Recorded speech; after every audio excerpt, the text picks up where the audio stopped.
Hello, everyone, and welcome to the final episode of Shut Up, We're Talking. This episode is presented by SwinRadio. I am your host, Julian Myers, and with me on this marvelous occasion, we are joined again by Matisse Johnson. Hi, I'm back, everyone. I don't know why I was talking such a weird... Yeah, I was going to say, like, overly is this an sensual- ASMR challenge now? Like a whole channel we've started? This is a sensual recording. Ooh, I didn't sign up for that, but I'm in. For the record, Matisse is wearing pink headphones with ears on top. My headphones broke, so I had to use my gaming ones. Okay, let's not embarrass me in front of everyone listening. So, we are talking today... Our final, at least this is our final one that we expect. Oh yeah, go check out our previous episodes if you want to hear us talk some more. Yeah, so this series so far, this trilogy has been set up for... Clearly the most famous of trilogies. Yes, of course, yeah.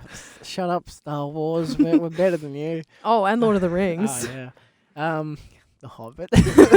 We're better than The Hobbit. Yeah, that should be our tagline. Yeah. Like, this is better than The Hobbit. Yeah, probably. But yeah, we're doing this for our screen technology and culture class. Yes, we are. That all come out on SwinRadio at some stage, probably post semester. Mm-hmm. So yeah, let's hope that they all get released. I don't personally mind if they don't because I talk enough as it is. Oh no, these all have to be released. I'm betting on this. So I'm gonna get famous.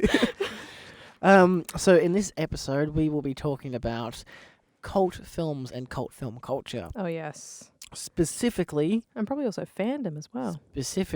We'll be talking about Tarantino, Our Lord and Savior, Quentin Tarantino, Quentin Tarantino, versus our actual Lord and Savior, Wiseau. Oh, Tommy. what a Wiseau. man! What a man! So why exactly are we talking about these as representations of cult cinema? Because they both kind of embody what is cult cinema. What is cult cinema? I have a definition here if you'd like. Oh boy, is this Cult from films, or Wikipedia? films that have a cult following. Films are dedicated and passionate fan base, so we'll have to talk a little bit about fandom today, which creates an elaborate subculture of repeated viewings, quotings, cosplay and stuff like that. Yes. Can be a box office hits, or it can be obscure films like The Room, that are shunned by the public, and the ones that are kind of bombed at the box office. So you could say like Blade Runner, the first one, which bombed at the box office. Yes, that was definitely a cult film. Is that are shunned by the public, but they have a more niche audience that are definitely more passionate. Yes. So that's what keeps it alive. They are usually reclaimed or recovered films. So The Room, for example, the fandom kept trying to bring it alive and bring it back for like multiple screenings and stuff. Yes. Decades later, and now thanks to the wonders of the internet, has brought it back fully to us via the internet. Yeah. So they usually for their like camp value for like script and stuff like that, and especially in The Room's case with the script and the acting and stuff like that. So cult films, when it first started, it was usually underground films, but the concept of cult films has become so diluted that it's now kind of like anything that has like a big fandom following. Yeah, pretty much. Yeah. So you'd say any kind of big box office hits. Like, so you'd probably say, I wouldn't say Marvel. Yeah, now, that one's tricky. Because that's kind of like... because they're designed as blockbuster Yeah, they're meant to general be. movies that they're not really cult followings. Yeah, but I think it's changed now. It's in probably like 80s, 90s. It was like big following things. So like Star Wars, when the first Star Wars ones came out, that was like cult films because like it was like very nerdy to watch, especially like Lord of the Rings as well. Yeah, they're films that can often be designed for a mass populace, but end up just being for a more niche audience, like quote-unquote nerds or geeks, because it just happens to be either based off that kind of material or it is a representation of what they like the most. Yeah, definitely. Whereas if you have something like Marvel films, like they have stuff that in those films that pay off like comic attributes and comic fan stuff. However, because they're still just being action movies. Yeah, I'd say more watch now with like Infinity War and stuff, like with the big kind of like crossover films. Yeah, the big events. Yeah, and all that because kind of stuff. they bring in more of like a wider audience than just comic book fans. Yeah. Or like Marvel fans. And that's probably obviously why they do so well at the box Oh, office. definitely. Yeah. Definitely. Because they appeal to a wider audience. Because everyone's like, it's an event thing now. Yeah. So if you haven't seen it, you're going to get it. It's going to be everywhere. It's going to be on Twitter, social media, everywhere. Yeah. So you have to kind of go and see it. You can't escape it. So with cult films back in the day, it was kind of underground films that would be shown in like a really rural, like underground theatre with like 20 people. Or midnight screenings. Yes. Yeah. And it was usually cult films used to break cultural and contextual taboos. So like violence, gore, sexuality and profanity. Those were big things. So that kind of embodies Quentin Tarantino's films. Yes, definitely. So I think Quentin Tarantino's films really embody the original cult film definition, while The Room is more of like a newer example because you now have the wider public knowing exactly what The Room is. Like if I said The Room to someone, they would know it was Tommy Wiseau. They probably wouldn't have seen the film, or they would have done it like as a joke. Yeah. Yeah, but Quentin Tarantino's films are avid. They love him. They adore him. Like we said, he is a lord and savior. Yeah, because film goers and general movie people are like mostly like Tarantino. Like there are some more probably specific ones that they don't say. Death Proof, for example, because people might because that's so specific to the grindhouse cinema genre. And even though it's my personal favorite of his films, and yet I'm not big on the grindhouse genre, a lot of people aren't. So like something like Kill Bill would be cool because people are like, I like action movies. Yes. It's like Japanese inspired and it's got Uma Thurman. She's cool. But then you've got something like what Uma Thurman's Sorry, cool. you're like Uma Thurman's cool. I was like, I can't attest to that, but that's fine. Whatever you think. But then you got something like the latest Once Upon a Time in Hollywood, and that's of course you've got your big names of Margot Robbie, you've got Leonardo DiCaprio, Brad Pitt, of course, and that's a film that is interesting as it is because it's a homage, it's a love letter to the 1969 Hollywood, which a lot of people, especially our generation, wouldn't know anything about outside of movies. Except they depicted Bruce Lee in a weird way. Yeah, it's like, but the whole entire thing is a fantasy. That's mostly true. The point. It's how we fantasize and encapsulate Hollywood for our own eyes and our own perception, which I think is fair enough, and that's why the whole film is realistically about the Manson cult killings. Yes. Yet it's hardly noted on the film, and when it is, it's either in a very tense scene or it's just kind of random. Yeah. And then even the final act, which a lot of people don't understand, they're like, why is Margot Robbie playing Sharon Tate? Who is this person? Why is she in this film if she does nothing? And that's the point. Because even if someone like my older brother, when we went to see the film, I went with my mum and my older brother. My mum obviously knew about the family killings. She knew about Sharon Tate. Yeah. I knew too. My older brother, who's hardly watched a Tarantino film, I think maybe Inglourious Basterds is maybe one of the only films he's watched from Tarantino. Everyone's probably watched that film. But when we were driving to the cinema, and I was like, "Do you know anything about Sharon Tate?" And we explained to him what happened it's to for her. an informed audience. Yeah, and so he thought it was spoilers that were telling him like, "Oh, she got killed by these people, all that stuff." But then in the back of my mind, I'm like, "Look, I've watched Inglourious Basterds. I know what's going to happen in this movie." But I'd also been briefly informed, like, a few days prior that it's like, oh, it's pretty much just, like, a road trip movie, just people chilling out, they do what they do, and then the end of it is just this whole big shebang.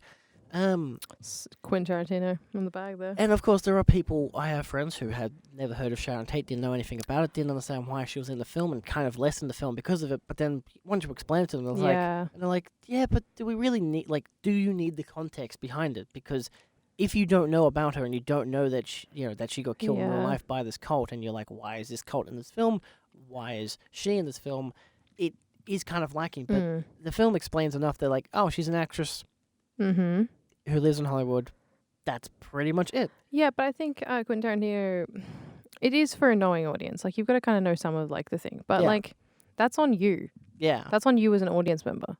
Like, it's not his job to baby step you through a film. It's not like he was going to have a narrator, which he does have. He has a narrator, but the narrator is talking about the main characters. He's not saying, "Oh, in an alternate and remember that Sharon Tate died through this cult." Yeah, and it's like, but this film, of course, spoilers. She doesn't actually die. Hell, she's not even related to the cult murder. That they come to Leonardo DiCaprio's house instead. Not Leo. Yeah, and it becomes a whole different situation. But that's why even the end note of the film is this is pretty much, it's a fantasy. It's a dream of once upon a time, aka what you get when you have all these fantasy stories like Snow White and stuff told to you. Like, they could have made it more on the nose by having it be like a book closing and being like once upon a time in Hollywood. But of course, we're not doing the whole fairy tale thing. We're just having enough of a and usually fairy most tale. dreams are steeped in some type of reality. So it was a nice touch, I think.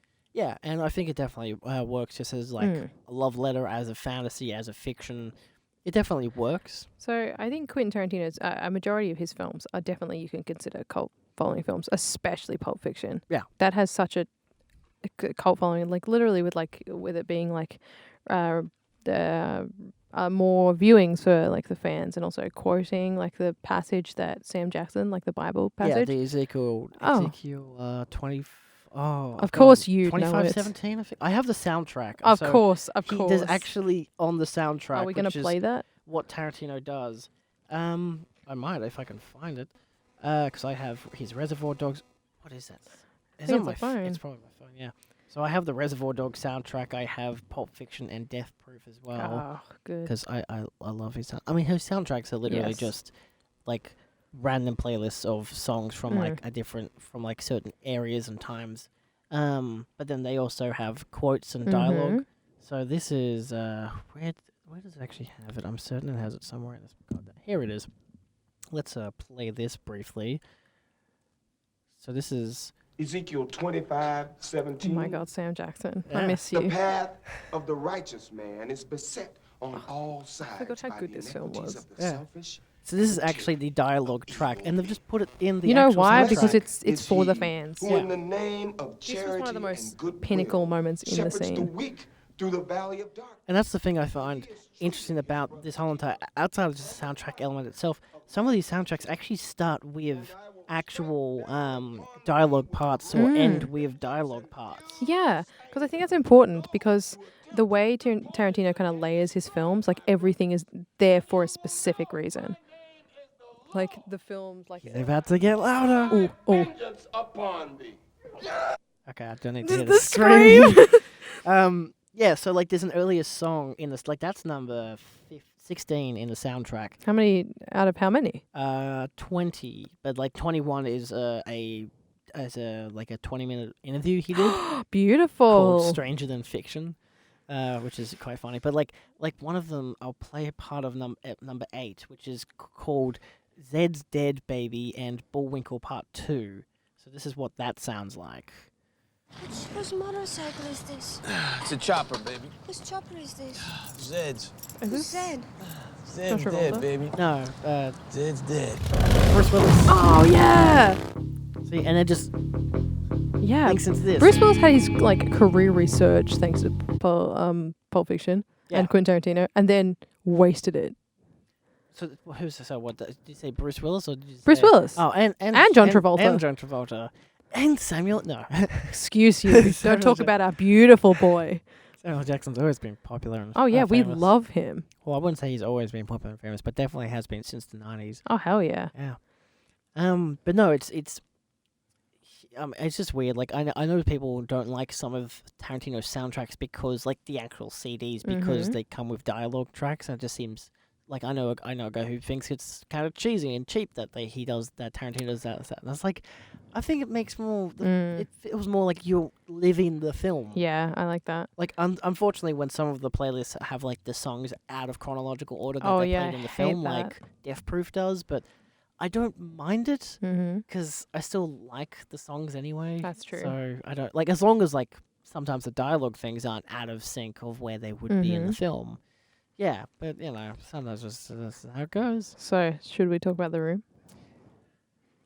Yeah, let's talk about The Room. So, The Room was made in 2003. Yes. Which is relatively recent-ish if you think about film history. Yeah, I mean, that was, 16 years ago? Yeah. That's not too far ago. Yeah. Well, why was it so bad? All right, so it was made by... It was a small independent film with a terrible script, a no-name director, and a cast of unknowns. It was panned by a few critics who saw it and closed 2 weeks later. And it only made $1,800. But thanks to the internet fame, this is when kind of message boards and stuff like that, so like stuff kind of like Reddit, were like popular. And it was dubbed the worst movie ever made. It became the center of like a cult following because people found it. Do you know what came out of the success of the internet fame it came? A computer game, a stage adaptation, countless memes, celebrity parodies, Ironic Scholarship, an upcoming tell-all memoir, a regular screening in 3 countries, and then the David Franco kind of... Yeah, the James Franco film. Yeah. The Disaster Artist. Yeah. Which in itself, like, it's arguable if that's a good film or not. I don't think it is, but that's okay. Well, was it trying to be The Room? Well, it's The Room it's not was trying like- to be a Room. It's a biopic, but it's like half of it is just let's reshoot The Room, but we'll have bad wigs on and we'll pretend to be the actors. And Yeah, it's like, I kind of think that was a little like... it's celebrities doing fan fiction. Yeah. And that's even shown in the start of it, where it's like all these different celebrities being like, I remember the first time I saw it, I was in a dark room, and then it just came on. I was like, what is this? I'm like, what? You don't react to that in the first shot of a movie. Like, you know, like even if you're watching Plan 9 from Outer Space, which I would argue is the worst film of all time, like The Room is bad, but like, I don't think it's as bad as Plan 9. And Plan 9 is hilarious because at least The Room had obvious budget and... Did it? Yes. Like everything about the film feels looks and feels outside of the fact that there's a green screen in the balcony. It had that kind of like feeling of like someone was really trying hard to make this a Hollywood film. They wanted their film to be loved, and it wasn't. Yeah. And then it was. So he got his wish. Yeah, but it's definitely a cult film. I don't think it's the worst film of all time. No, I think at the time it was. Yeah. Because like, but there's also like the comment of like, oh, so bad it's good, and that's also the problem. It's like, is it the worst film of all time because it's the worst film, or is it the worst film of all time because it's so bad it's good, and it's your favorite so bad it's good? But then you've got like Sharknado films, which are just bad, but people say they're so bad it's good. Yeah, but they're like deliberately made to look and sound and feel bad. Are they? Or did someone want to make a beautiful film about a Sharknado? Yeah, I pose you that question. I think it's art. If you look at something like I'm more a fan of Plan 9 than I am, even though I've seen it only once. I've seen The Room a lot more times because it's a lot more bearable to sit through, which I think is also why The Room is not such a bad film, because it's bearable. You can watch it. It's funny, again, because it has this so bad it's good, whereas Plan 9 is just, it's bad, it's not good, and it's just, but like you watch a film, what was the Tim Burton film, Ed Wood, which is actually a biopic about Edward D. Wood Jr., who wrote and directed and produced and all that stuff for Plan 9, and he was very big on that. Like they even show in the film, like he is the second director to ever have done that, to write, produce, and direct your own film next to, like he was coming after Orson Welles, who obviously had done like Citizen Kane, where he wrote, directed, starred in, produced it, had final cut. So did Edward D. Wood Jr. And that was, of course, his inspiration for making films and why he wanted to make films, so telling his own stories. So there seemed like there was an obvious passion behind this guy wanting to make films. But that's the same with Tommy Wiseau. There was an obvious passion there. Yeah, but I still feel like it's a different kind of passion. No, it's the same passion. It's a passion to get that movie made. Well, yes. He was going to make a blockbuster if it killed him. He was ready to go. I don't know. I mean, I don't know. What do you think Tommy Wiseau actually feels about like all the memes and stuff? I don't know. I still think he's a robot. Did you see that he like congratulated internet superstar PewDiePie on his marriage? No, and he was like, "You deserve to be happy." Like he sent a tweet, and I was like, "This is really creepy." Yeah, I mean, look, I even saw the other day because it's their Friends 25th anniversary, and they did a Friends opening. Oh my god, did Room. Tommy Wiseau? Oh my god, it's great. And see, like, I think Tommy Wiseau does see the stuff on the internet because the reason why I know about The Room is because PewDiePie talked about it. And that's how I knew about it. And then I told all my friends, I was like, this is a film we have to watch. I think I remember I'd seen about, because I think I'd watched like CinemaSins back in the day when I used to watch them. CinemaSins. Yeah. And so they had done their video on The Room, and I didn't understand half of what they were talking about. And so then we watched it, a bunch of my friends, we came over to one of our places and we were like, hey, Leon, we had a totally legit copy of it. And we we watched it. And, popcorn, all that kind of stuff. Really enjoyed it. And then actually proceeded to watch the CinemaSins version. And then I was actually able to understand the jokes, quote-unquote jokes. Let's not get into how bad CinemaSins is. Oh, God, CinemaSins. But, yeah, I was actually able to understand what they were talking about, at least. The Room has a 3.7 out of 10 on IMDb.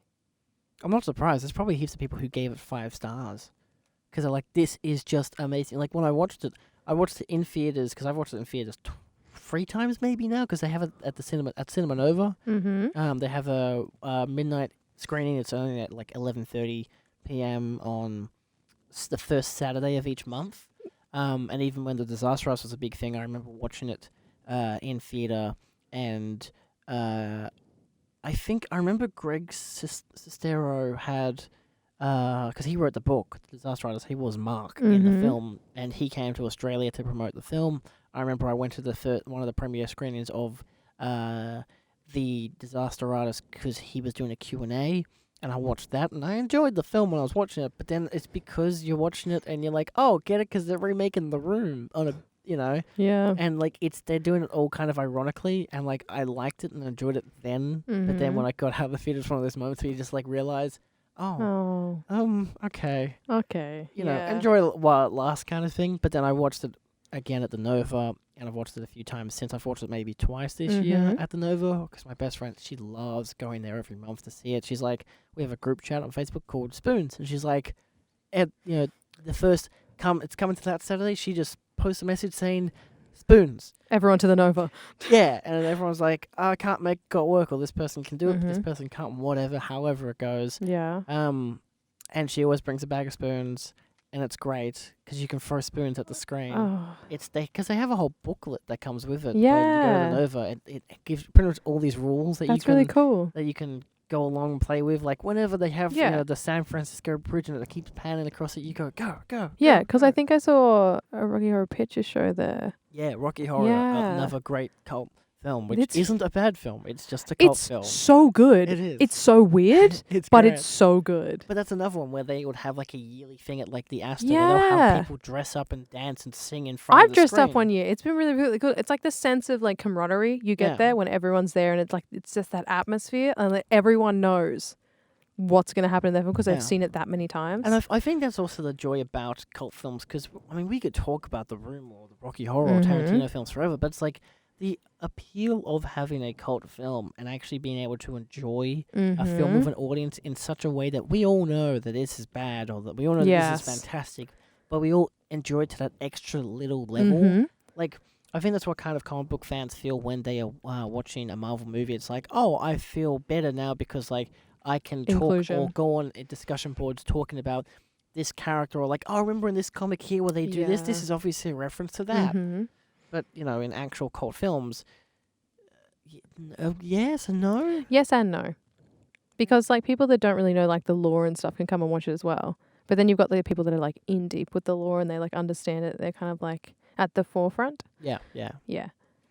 Yeah, I don't know. It's all right. So I definitely appreciate audiences, especially when you can interact with them. Oh, yeah. And they have the same level of knowledge you do. Yeah. And especially during, like, again, I've seen The Room twice now in cinema with the cult audience that would be magical. Even with new people who've never seen it before, but there's always people who go every month. Oh, yeah, because they genuinely love it. And that's the whole thing about a cult following. They keep coming back. Yeah, and that's the reason why the Nova has it once a month. And, like, even Tommy Wiseau knows about it. He loves it.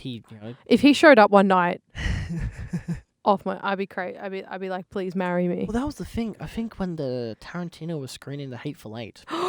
Did he just show up? He showed up, unfortunately, not to the one I was in. Oh, that's so sad. I think I went to like the Sun Theatre or something. They were playing it in 70mm. Oh my God. This is before I knew classic. about the Astor. Yeah. And so, I'm in like year 12.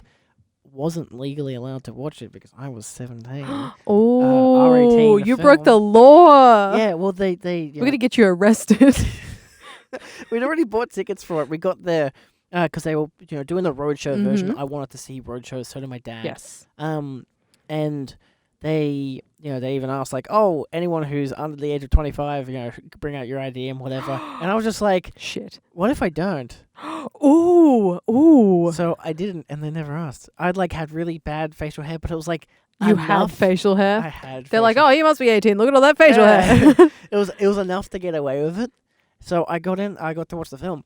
I found that, like I said, the next day I went to school because this was like a Tuesday night or something. Yeah. The next day I went to school. I was able to, like, my teacher had actually been to another one of those roadshow things nearer her place, and she had brought all along of these books because they'd had these roadshow books, which even at the Astor they recently played another Tarantino fest, and they had the roadshow version that they were playing of the 70mm version of the film, and they had those books still there. So my brother collected one, even though we already had two at home. Yeah. Mine and my dad's now Noah had one, and it's like, hey, inclusion. But we found out a few days later that Sunday, that Sunday he showed up with Samuel L. Jackson and Kurt Russell to the Sun Theatre to If introduce you can't the see film. I'm sorry, you can't see my expression. I'm in awe. And Like pure awe. I was so angry. I'm like, it was such a random chance that we would have been able to be there on that day, and we weren't. And we didn't get to... I would have tried to marry any three of them, any one of them. Like, I was so disappointed. I'm like, damn, that could have been us.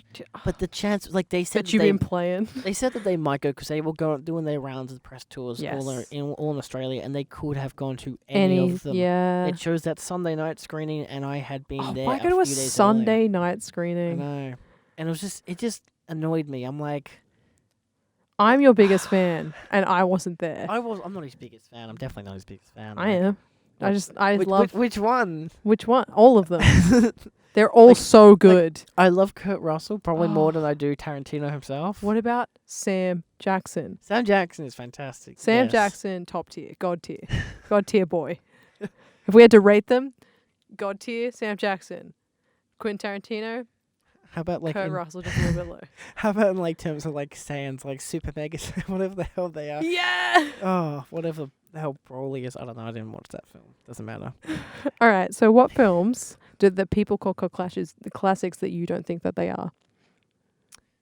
Oh. Are there films that you're like, nah, that's not a cult film? I don't know. That's the kind of thing I have with the MCU. Mm. I know, like the Marvel films. They're not cult films to me. I wouldn't argue they're cult films either because they're too much of a generalized blockbuster. Yeah, and I'd say now as well in the same category, the Star Wars, that now that Disney has it. Yeah. When they first came out, those three I'd probably say as well. Even though they were exceptionally popular, I think because it was so strongly, you know, people who like sci-fi and nerdy stuff, you know, and then... You know, you had like stuff like, you know, E.T. and stuff where you had merchandise from... Well, I don't think E.T. Oh, yeah, E.T. They had the finger. Yeah. No, they have... I have that at home. No, I was thinking Star Wars references, but they even have that in E.T. Beautiful. I was thinking Poltergeist, where the kid's bedroom is just 100% Star Wars merch. He loves Star Wars. Because he's a kid. And like, that's when you also realize that as much as Star Wars is... Yes, the first one. I'd say strictly only the first one that is now titled A New Hope is a cult film. So At true. the same time, it's also for children. Mm-hmm. So, yeah. There's that. What else? Space wizards fighting with light swords. What? Star Trek? No, Star Wars. Star Trek is more teenagers and adults. No, Star Trek is to the future. Star Wars is the past. Yeah, but that's the kind of thing. I feel like audiences, it's all to do with audience. It's got to. I think Star Trek is technically a cult thing, but it's like, I don't know, fandom. Do you got to think about the fandom? It's like, I think fandom has changed now as well. Yeah, because it's become more online. It's more to like pop stars. It's like celebrity fan culture, which is more prominent than it is film. That's always been around. Same as like fan magazines for either celebrities or for movies, or say even at the end of comic books, they'd have like questionnaires sent in from fans that the writers would respond to. So I feel like that fan culture has always been there, but cult culture is somewhat uniquely different, and it's harder, at least for me, it's harder to define. Yeah, same here. Like it's really hard to like. I struggle to work out what is a cult film and what's not. Yeah. Because I guess it depends on how you watch it and then how you go and like look at it afterwards. Because you might just watch a film and you might not know it's a cult following. Like I didn't know that Blade Runner had a cult following, and then I looked into it and I was like, oh my god. Yeah, because it's like you look at Star Wars versus say Rocky Horror, and Rocky Horror will have like once a yearly screenings at particular cinemas. People will dress up, people will go there, they will sing. I mean, what was that movie, Fame? They literally do that. And like, you have Star Wars, and it's like, people do go there, they'll dress up, but it's like, is that the same kind of stuff? Then on the same strain of that, Harry Potter. But I think it's the same. I think at the same time, those are like Harry Potter and Star Wars are to the level of not exactly cult. I think it's just the level of fandom is I will go out and dress up like a Jedi or have Jedi tattoos or whatever, wherever. Yeah. Whereas I don't think you will see someone dressed up as Frankenfurter in public. I would love that. It's mostly he's a sweet transvestite. But yeah, it's just I don't know. I think cult films are like you definitely. I don't know if I'd register Star Wars the first one. Yes. Yeah, but and also I think it's post the changed release over of the time as well. Post the release of Empire, I really doubt I'd call it fan stuff. I agree. But at the same time, probably since the 90s and the prequels coming out, Yes. the cult nature of the first of the Because original it's so trilogy, widespread now. Yeah, the cult nature of the original trilogy, I think, completely dispersed by the time the Phantom Menace came out because everyone wanted to see it. Then on the same strain, it's kind of big blockbustery things. Yeah. So Lord of the Rings. Yeah, I still think it's definitely made for a general audience. Like, I'm not a big Tolkien fan. I like the trilogy. I don't really like the Hobbit films. I think they're so good. That was sarcasm. I think my dad read me the Lord of the Rings I films read the as Hobbit a kid. and the Lord of the Rings. I never read them. I never got into them because I'm not into high fantasy stuff or whatever. All right, and even that is its own cult thing. So I think we'll, because we're on the halfway point. I think we should talk about Jumanji: The Next Level. No, I'm kidding. All right. So when we get back, we will talk about some actual cult films. We'll find a list. Yeah. Which should we? Oh, let's do the opening theme from Pulp Fiction. Of course. Yeah. And it comes with a little quote part. Oh. Yeah. Let's take a listen to that. Hope you guys enjoy, and we'll be back in a few minutes. Oh yeah, definitely. Oh, we should talk about Evil Dead. Mean Girls. The whole Evil Dead trilogy. Mean Girls. Into Darkness. Harold and Lord. What else have we got? Reefer Madness. Hedwig and the Angry Inch. Hot Wet American Summer. Oh yes. The Labyrinth. Yes. David Bowie went back. Have you ever seen Hot Wet American Summer? No. Paul Rudd. It's got. I'll be going home. Look at the cast. It's fucked up. You need to watch it. I will. It's on Netflix. Watch the film. Yeah. Then watch the 2 TV shows. I think I have seen a little bit of this. There are 2 TV series. One's a prequel because Yeah. obviously Wet Hot American Summer is set at the end of summer. The prequel TV show is set. directed by David Hyde Pierce. Yeah. What The prequel TV show is set at the start of summer, but all the actors that were in the original are now 30 and they're playing their younger selves anyway, not de-aged or anything. That's amazing. Which is also a joke in itself. And then you watch the second season, which is set 10 years later. It's terrific. Alrighty, that was a great song. Oh my god, pause, phone, pause. Okay, we're back. Sorry. Sorry for the technical difficulties there. That was a Pumpkin and Honey Bunny / something else. It's not scrolling. Hold on. I can't even pronounce that. Would it just be the actors' names? Mizulau, Dick Dale, and his Dale Turns. Mizzaloo's the song? I don't know. That's the name of the song, apparently. Okay. Anyway. So while we were listening to that beautiful song, I decided to Google 10 out of 10. some movies with a cult following. Yes. And I was surprised by the results. Yes. We had talked about The Room and the Rocky Horror Picture Show. But I didn't... What surprised me? Mean Girls. That genuinely shocked me. Yeah, it surprises me, but I think I already knew that, but I didn't. I just thought I guess now because you've got the whole Ariana Grande kind of nod. Yeah. Homage. Yeah, I don't know. Homage, yeah, in the music clip. Mm-hmm. Help me, I'm a little white girl. What's it called again? No, I'm kidding. I don't Thank you, next. Let's not get the Ariana Grande fans here. I don't want to die. Sorry, I'm not a big Ariana Grande fan. Okay. All of the music sounds... And I loved her in the original... What was that? Victorious that she was in? Little white girl, red hair. Now she's very tan. Let's not bring up that because that's also... We didn't want to talk about politics or racial issues, so let's not do that. I don't care. She's a brunette now. I'm pissed off. No, she was blonde in the music video. It was a wig. Was it? Yes. Or was it extensions? Who cares? It wasn't real. Okay, so we have films like Donnie Darko. Oh, that's a classic. 2001. Yeah. Best Worst Movie, 2009. Do not watch the director's cut for Donnie Darko. Why? Because it ruins the whole entire film. You should just watch the theatrical cut because it doesn't over-explain itself. Okay. A pro tip from Julian. Yes. Because they only sell... I think they sell them both together now. Oh, no. In one set. Because it was let's, for the 15th anniversary, we'll remaster the first film and then release this director's cut as well. Let's not do and that. People the director's cut's bad. It's just a way, because it's a cult following. The cult following will buy it up. Yeah, of course. Repo Man. Oh, yeah. 1984. Evil Dead. Yes, Sam Raimi. You seem very happy with that. I watched it a few weeks ago and I love it. I've seen it 3 times now. Oh. So yeah, like we said, Mean Girls, Yeah. Army of Darkness, Reefer Madness. I've heard of Army Reefer of Darkness Madness. is the third film in the Evil Dead trilogy. I think so. Yeah. it And is. then you've got Reefer Madness from I was 1936. going to say, you don't need to think so. I know it is. I have the collection. Reefer Madness. Is that the one where Madness. they...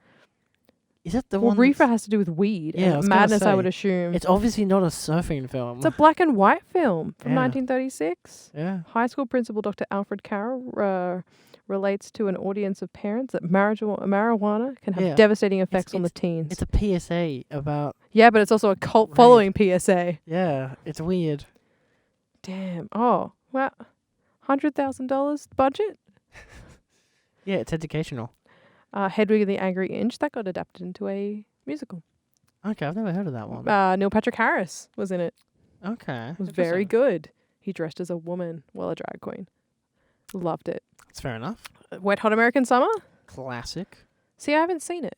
I've seen the film and then the TV show that's both a sequel and a prequel. I have just been recommended that, and I'm very, Yes. very excited to go home I and was do that. literally just telling this to Matisse in the break. I'm like, if you're gonna watch, it's all on Netflix.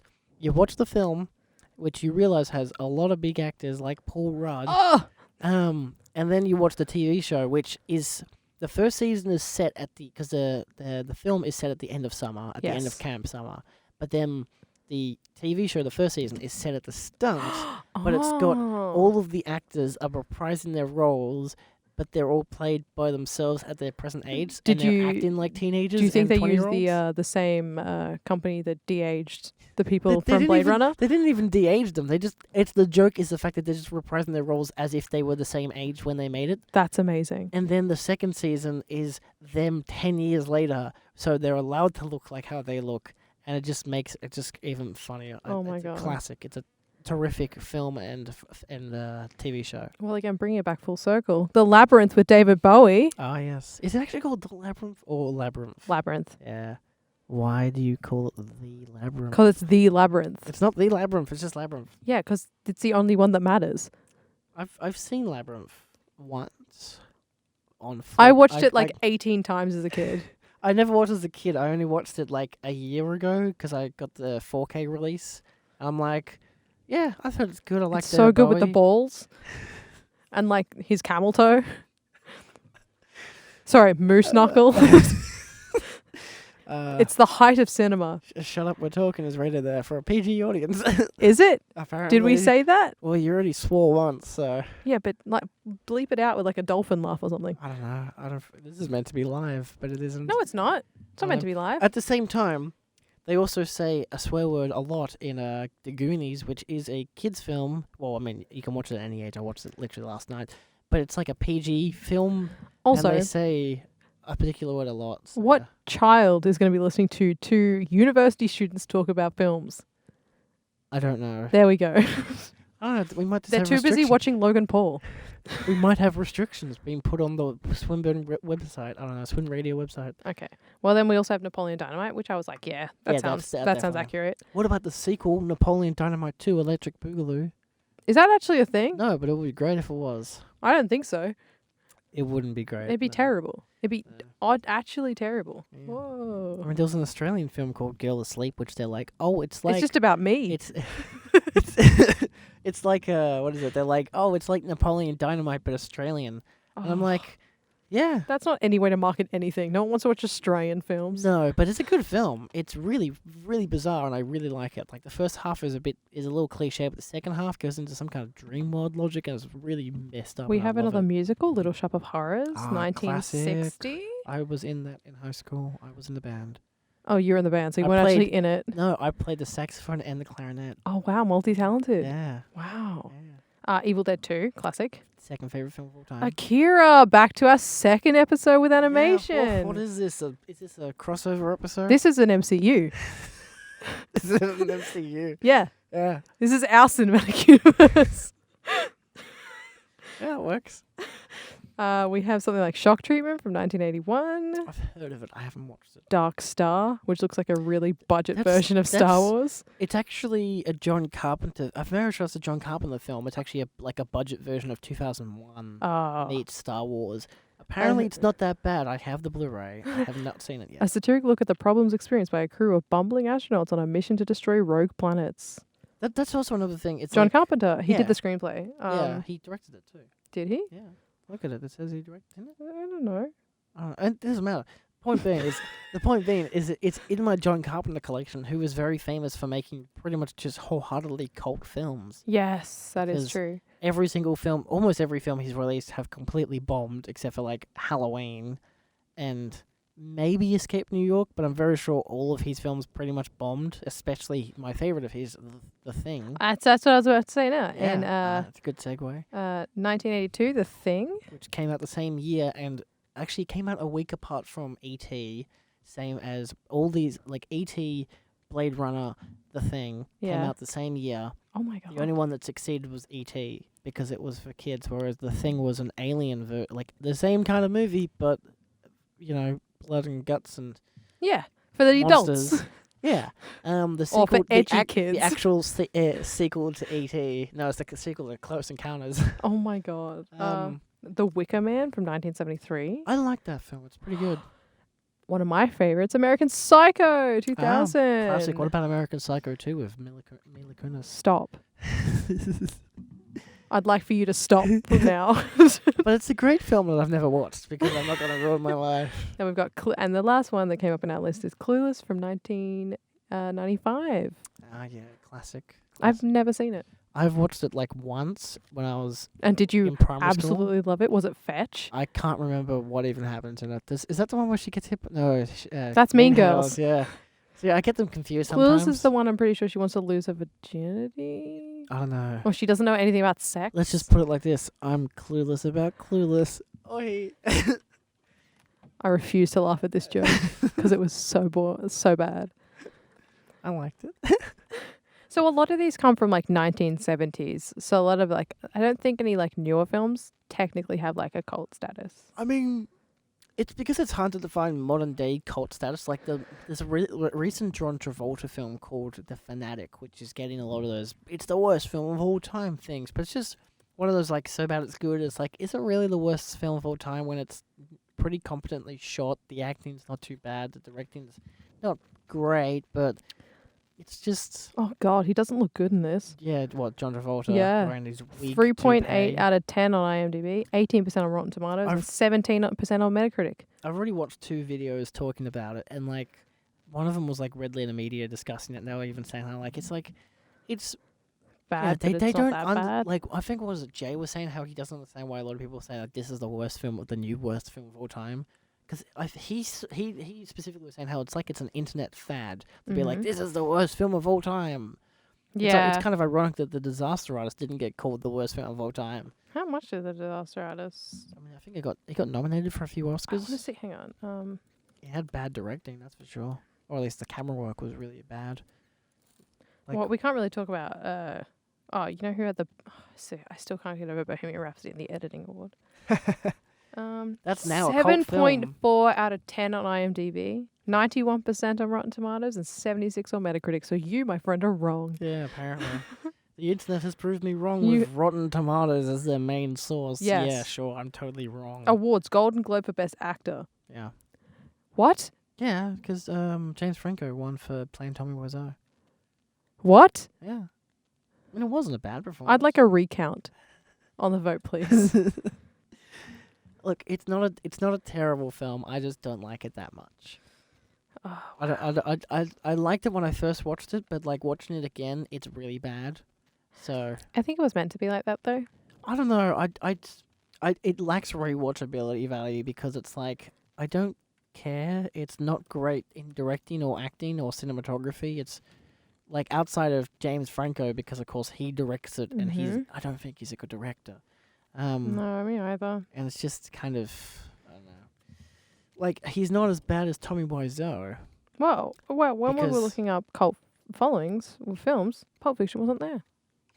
Yeah, it's kind of strange because I still think, as much as we would argue that Tarantino has cult audiences, I think it might still be that kind of fan base audience like Star Wars and whatnot. I also think it's not just it's not the film that people want to see. It's Quentin Tarantino because it's all terrorism.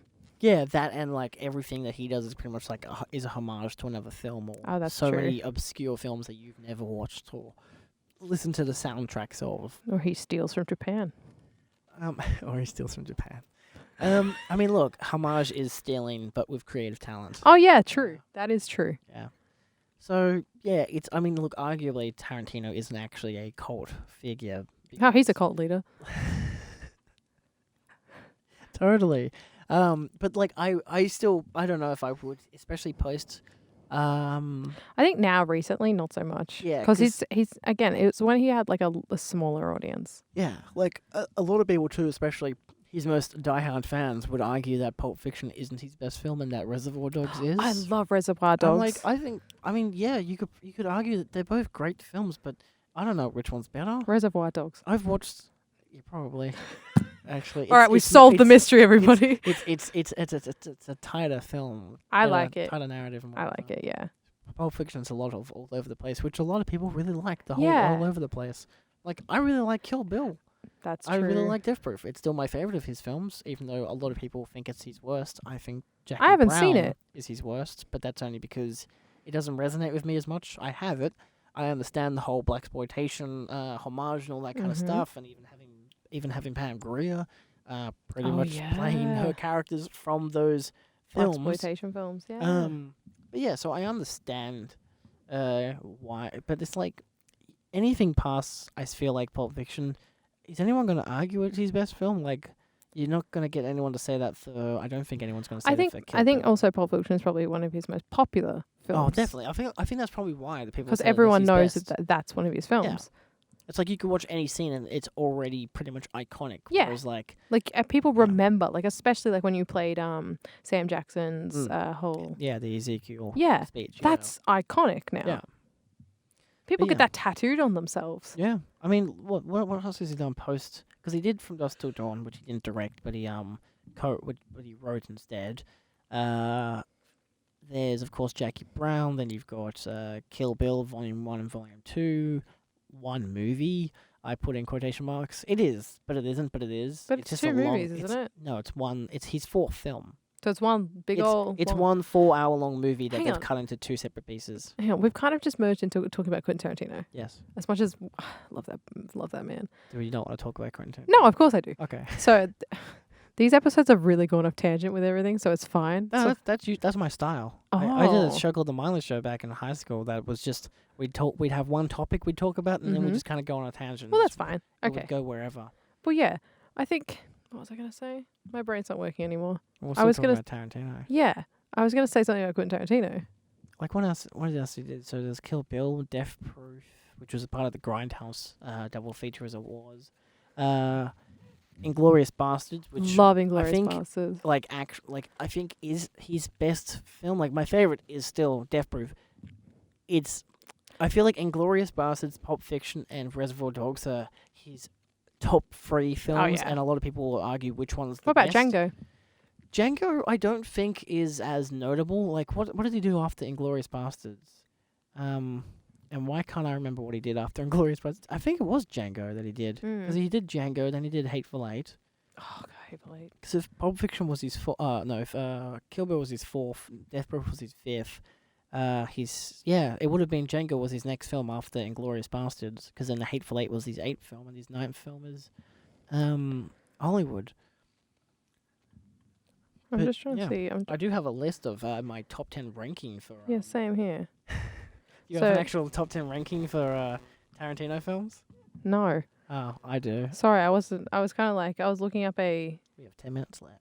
Oh, Oh, yeah. Spooky. this has just been a whole thing about why we love Quentin Tarantino. Yeah, but at the same time, it's like, you got to look at. But it's interesting. When we looked up what cult films were, I was so sure that Quentin Tarantino's, at least Pulp Fiction would be there, and it wasn't. And now I'm, Yeah, it does feel weird, but maybe it's because. because it wasn't it like when I talk to people Maybe about it's because it film. was, big audience, big actors. He wasn't a big director because he'd only done That's true. Reservoir Dogs, but I feel like Reservoir Dogs would be more of the cult film. Yeah. What? But My friend watched and reviewed 1010 and he called it the Snowy Good Boy. Fair point. Have you ever seen True Romance? I haven't. I went to see. They had a Tarantino fest. Yeah, because I was Last looking at that's in- after Reservoir Dogs. That was in. Yeah, that was. He wrote that one. He didn't direct it. Ah. But that one came out in in 2018, I think it was. They had a Tarantino fest at the Astor, which was like a whole collection of his films played all at once. Oh, like one nice. after the next. That'd be too It's- much for my body. I think it started with Reservoir Dogs and True Romance, but I wasn't able to. I came at the end of True Romance. And then I go into Natural because- Born Killers. No, it went into Pulp Fiction. Then it went into Killing Zoe. No, it went Desperado. into. Hey, let me talk. 4 Rooms. No. From Dusk Till Dawn. Jackie Brown. Actually, yeah, it went into From Dusk Till Dawn, then Jackie Brown, Kill then Bill Volume Kill Bill 1. 1 and 2. Volume 2. Uh, Sin City. No, he only had a small directing role in that. Death Proof. I don't think they played Death Proof. No, I think it went straight to Not Quite Hollywood. The Hateful Eight. What about Inglourious Bastards? Because I left. No, they didn't play that one. Not even Django Unchained. No, And they then The didn't. Hateful Eight it would have been.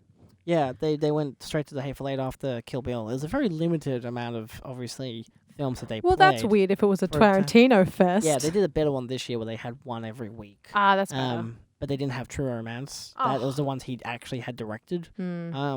And I didn't get to see what True Romance because I went to see Interstellar in IMAX instead because that was a rerun. Oh.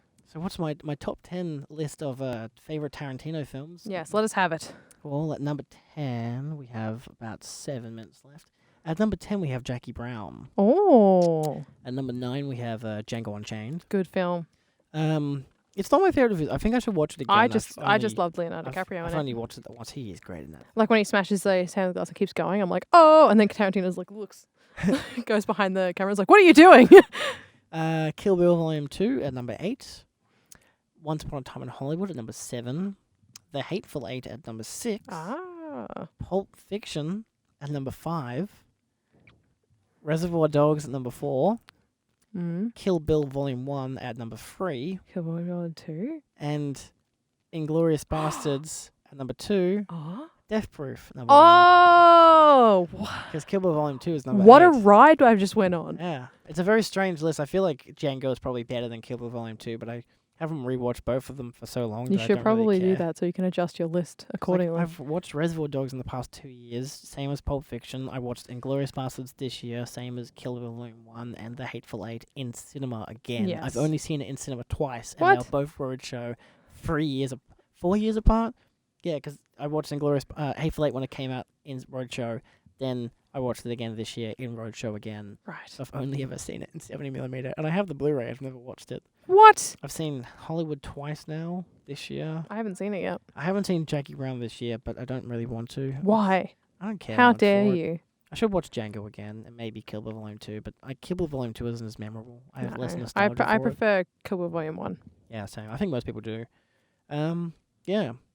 So I've at least watched 1, 2, 3, 4 of his films this year. Yeah, I haven't even watched Death Proof this year yet. Oh, you're betraying Quentin Tarantino. I'm waiting to show it to a friend that I haven't shown it to yet. I'm doing this thing where I'm watching 500 films this year. Oh, why? It should be a whole episode of its own podcast. Actually- the 500 films I've watched this year. To be honest, I do that, but with anime. So. Well, I don't count rewatching a film as watching another film. Oh. So I'll have a list. I'll have an asterisk if I've watched it a second time. Say Once Upon a Time in Hollywood, I've seen twice now this year. So I'll put it as once. What number are you up asterisk. to? I'm on 363 Oh, God. What have you been doing with your life? watching films. I can tell. The thing is, I have more than enough time to actually, do my YouTube, to go to uni, to go to work, to have friends. It's a rare Excuse thing. me. What, friends? The very few I have. I'm a work colleague.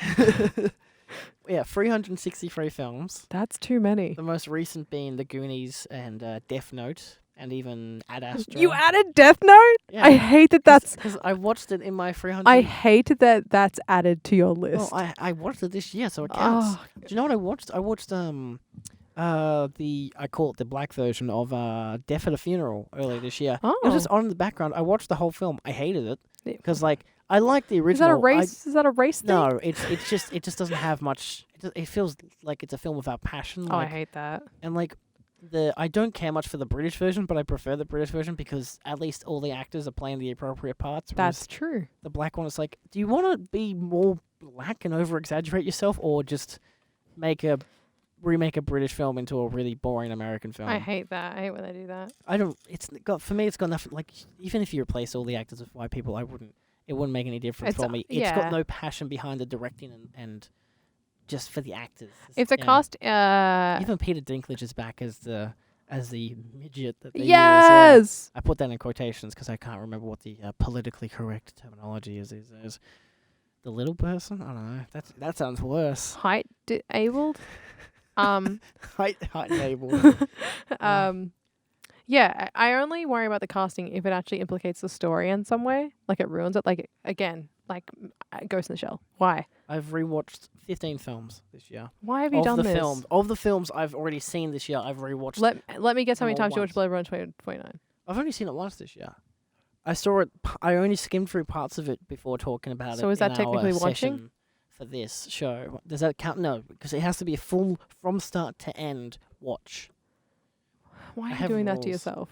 I don't know, but we're in our last 3 minutes, so we should sign off. Yes, we should. We won't. I don't think we'll end this with a song. No, this has been an interesting experience. Matisse and I will now sing to you. I just me do the Neon Genesis opening live. Just start singing the Attack on Titan theme. Da da da da da. It's a classic song. Yeah, of course. So overall, end all be all, cult films are weird. Yes. Yeah. And definitions of cult films have changed throughout the years as well. So it's really hard to kind of define what a cult film is because a lot of the cult films from the list were from like the 80s and 90s. Ironically, technology is the thing that screwed that up. Much like an analogy from Blade Runner 2049. I mean, I more or less wanted to talk about how, like, the difference between Tarantino and Wiseau and how they both use technology to make their films, but it doesn't matter. Oh, yeah, that use of beautiful green screen. Stop while you're at it. Filming with 2 cameras at the same time. Oh, saving on time. Yeah, exactly. It's a genius move. Yeah, it's you're filming the exact same thing twice. Yes. Because one's on digital and one's on film. But yeah, I want that. All right, so thanks for watching, listening, I should say. Yes. I'm used to saying that, sorry. Well, you could... No, I'm used to saying thanks for listening because I'm used to being on video rather than on well, radio. Look at you. I do YouTube. Are you gonna plug your YouTube? No. Can I plug your YouTube? No, I don't know. Isn't it Telecreations? Yeah, that's the one. Ah, What's your YouTube? Huh? Don't have one. Oh, what millennial trash are you not? Me. I'm not millennial trash. You should be. No. It's great. Right now, you're the millennial trash. So go check out Telecreations. Yikes. He has a lot of great video essays on different movies. I've had a look at them. They're really, really good. Oh, great. My friend is now ambushing me with messages. Thank God for silent mode. All right. Well, we're down to our last 60 seconds. All right. So thank you all for listening. If you've listened to all 3 of our shows, thank you. If this is your first one, we have 2 other shows. I don't know how you can listen to them, but they're somewhere on the internet. Yes. Let us know if you want us back. Yeah. And we won't do it. We'll come back, probably not for SwinRadio, but we might do it for YouTube because we've been filming this for YouTube the whole time. If you want more weebows, let me know. Yeah. Yeah. We're multitasking. Yeah. All right. Excellent. And I think that's it. Yeah, well, this has been our current final episode of Shut Up, We're Talking. I'm Julian Myers, your host, I guess. And I'm Matisse Johnson, your co-host. Yes. She's also known as the host, depends on what episode you're watching. Oh, yeah. Nice. All right. Excellent. Cool. I mean, we could just end it with dead air for 20 seconds. Oh, yeah, that's nice. Yeah. Or we could just be randomly cut off and just keep talking. Until like in The Sopranos? We'll do a Sopranos? Yeah, I don't have that song on my phone, though. It would have been so good. Or maybe I do. I can't remember what it's called. We could just stop believing. We could just replay the JoJo ending and just have me.